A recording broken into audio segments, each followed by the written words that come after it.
अनेक लोकों घरु चोरी हुए किंतु आपण केबे सुनिछंती कि घर चोरी हेबा परे चोर चिठी छाड़ी जाइथिबो।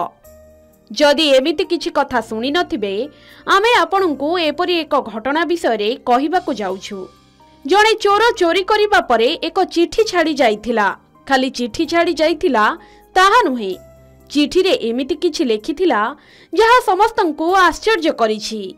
तामिलनाडुर तुतीकोरिन रु एभली एक आश्चर्यजनक मामला सामना को आसीछि। जणे अवसर प्राप्त शिक्षकंक घरे चोरी होईछि। चोरटी शिक्षक दंपतिंक घरु 60,000 टंका एवं सुना चोरी करिछि।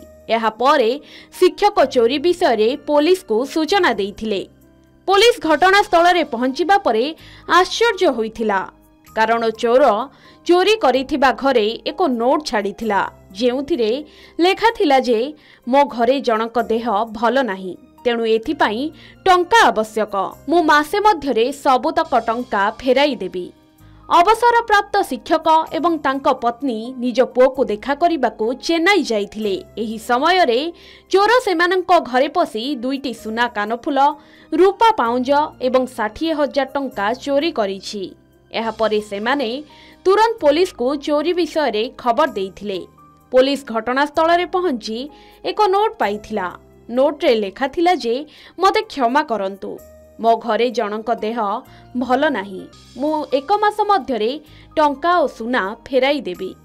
एभली घटना परे पुलिस वर्तमान तदंत करुछि। ब्यूरो रिपोर्ट, के न्यूज ओडिशा।